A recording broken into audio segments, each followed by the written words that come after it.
To you, but you, sir. Thank you, Mr. President. There are reports that U.S. officials provided the Taliban with names of Americans and Afghan officials to evacuate. Were you aware of that? Did that happen? And then, sir, did you personally reject a recommendation to hold or to recapture Bagram Air Force Base? Here's what I've done. Let's answer the last question first. On the tactical questions of how to conduct an evacuation or a war, I gather up all the major military personnel that are in Afghanistan, the commanders, as well as the Pentagon. And I ask for their best military judgment. What would be the most efficient way to accomplish the mission? They concluded, the military, that Bagram was not much value added, that it was much wiser to focus on Kabul. And so I followed that recommendation. With regard to, there are certain circumstances where we've gotten information, and quite frankly, sometimes from some of you, saying you know of such and such a group of people or trying to get out, and they're on a bus, they're moving from other people. And this is their location. And there have been occasions when our military has contacted their military counterparts in the Taliban and said, this, for example, this bus is coming through with X number of people on it, made up of the following group of people. We want you to let that bus or that group through. So yes, there have been occasions like that. And to the best of my knowledge, in those cases, the bulk of that has occurred, they've been let through. But I can't tell you with any certitude that there's actually been a list of names. I know there may have been, but I know of no circumstance. It doesn't mean it didn't exist. That here's the names of 12 people, they're coming, let them through. It could very well have happened. I'll take one more question. Wait. Let me take the one question from the most interesting guy that I know in the press. That's you. Mr. President, there had not been a U.S. service member killed in combat in Afghanistan since February of 2020. You set a deadline, you pulled troops out, you sent troops back in, and now 12 Marines are dead. You said the buck stops with you. Do you bear any responsibility for the way that things have unfolded in the last 2 weeks? I bear responsibility for fundamentally all that's happened of late. But here's the deal. You know, I wish you'd one day say these things.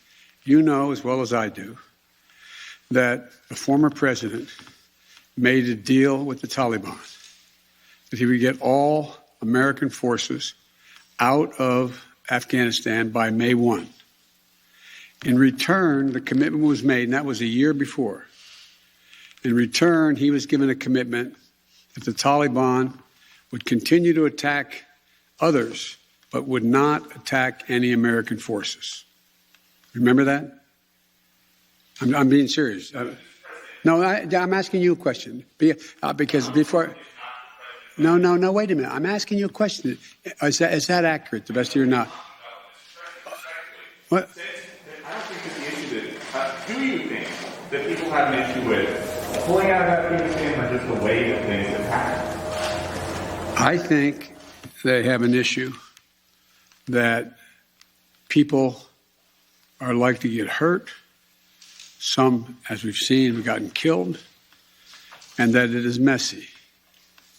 The reason why, whether my friend will acknowledge it or has reported it, the reason why there were no attacks on Americans, as you said, from the date until I came into office, was because the commitment was made by President Trump, I will be out by May 1st.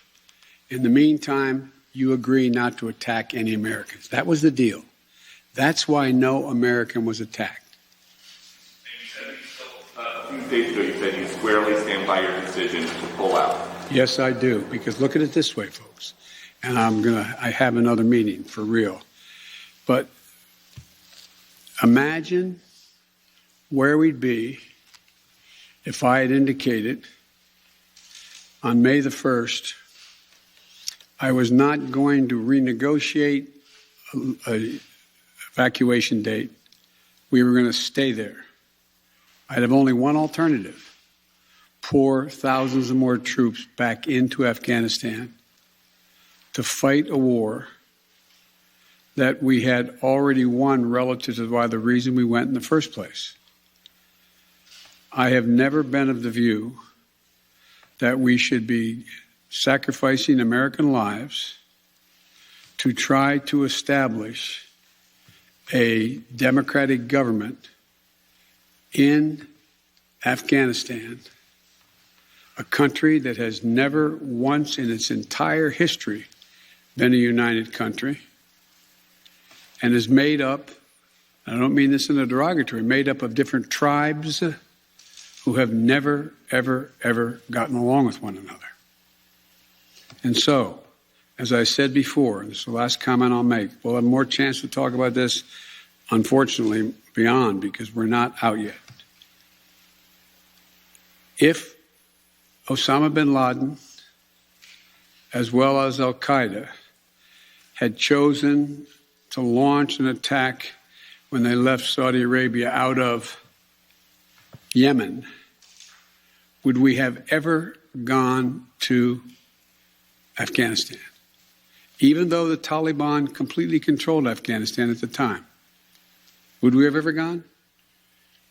I know it's not fair to ask you questions, it's rhetorical, but raise your hand if you think we should have gone and given up thousands of lives and tens of thousands of wounded. Our interest in going was to prevent al-Qaeda from reemerging, first to get bin Laden, wipe out al-Qaeda in Afghanistan, prevent that from happening again. As I've said 100 times, terrorism is metastasized around the world. We have greater threats coming out of other countries, a heck of a lot closer to the United States. We don't have military encampments there. We don't keep people there. We have over-the-horizon capability to keep them from going after us. Ladies and gentlemen, it was time to end a 20-year war. Thank you so much.